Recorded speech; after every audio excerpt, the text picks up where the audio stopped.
The light comes up to reveal Dr. Watson standing in the sitting room. Um,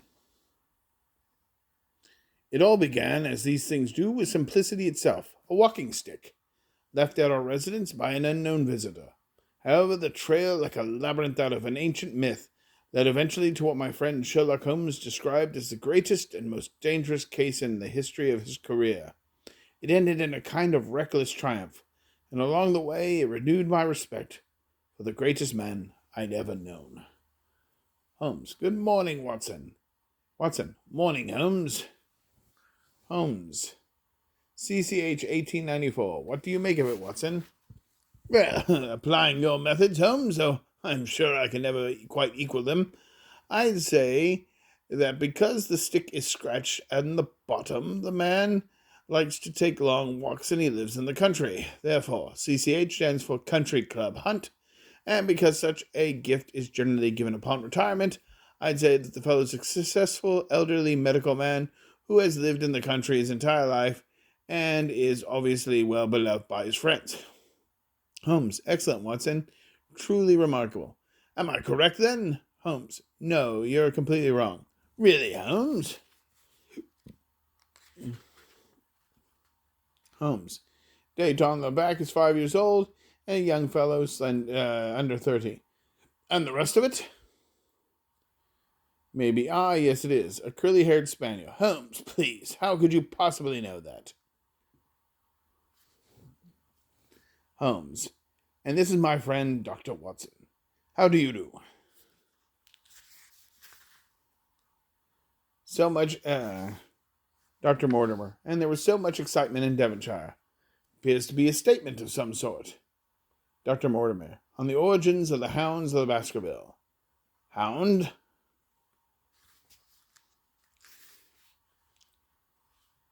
Dr. Mortimer. The same estate in Devonshire. The verdict at the inquest was death by natural causes. But? Dr. Mortimer. Marks on the ground several yards away. Footprints? Dr. Mortimer. The marks were 20 yards from the body. There are sheepdogs on the moor. Dr. Mortimer. I didn't think of it. Besides, what is it? You hesitate. Dr. Mortimer. Who arrived at Waterloo Station in exactly 1 hour. He is the heir? Dr. Mortimer. Yes, he's an American who lives in Texas. Why not take him to the house of his fathers? Holmes. Suggest you how to proceed. Good morning. Goodbye. Holmes. I like it, Watson. There's a feverish quality to this unlike the take that appeals to me. Are you going out? Unless I can help you in some way. A pound of the strongest shag tobacco. That was Holmes. A shag of tobacco. This was the moment that everything changed. Holmes had smelled the bait, and I sensed we were on the verge of another one of his strange roller coaster adventures. I also knew that tobacco was the engine that he required at these moments of intense mental concentration, so I stopped at Bradley's. That's 2 and 6 pence for the best shag tobacco in the country. Ah. I had it sent round, then returned that evening. Holmes. Holmes. Caught cold, dear man? No, it's this poisonous atmosphere. Holmes. Smoking is good for the health. You know I admit to no such thing. Now, how is the case coming? Holmes. What do you make of that? Mortimer said the victim began walking on tiptoes at some point. He was running, and he fell dead on the spot. Running from what? Holmes. This is less our problem. There are indications that the man was literally scared to death. The face, you mean? Holmes. Watson, it becomes coherent. Come, get your hat. We'll be late. For what? At the opera. As always, at the opera, Holmes sat there motionless, as though in a trance induced by the discordant harmonies that swirled around it.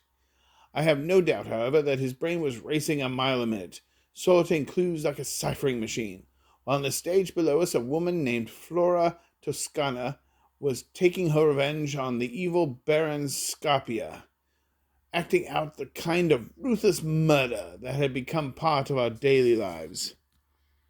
Sir Henry. Gentlemen, it's good to see you. Likewise, it's a pleasure. Dr. Mortimer, well, yes, but only decided to say that after he sat at the station. Good heavens! All the words have been cut out of a magazine or a newspaper. Holmes, Watson, do you have yesterday's Times? Right here.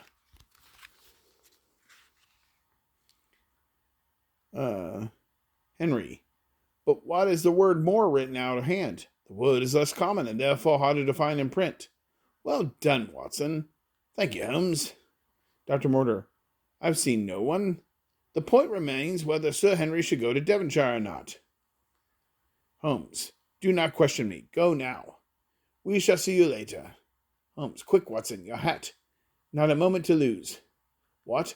What's the matter? Shall I stop them? And then we run out the doors quickly into the street. Watson, good Lord, it's pouring out here. Holmes, keep them in view. There they are. Holmes, stay low, act natural. Holmes, look, they're stopping at a window.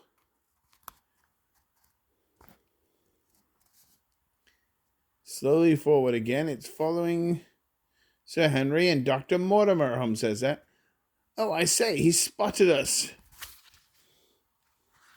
Sherlock Holmes! Get back. Too late. Screams at the driver. Move, at a gallop. There he goes.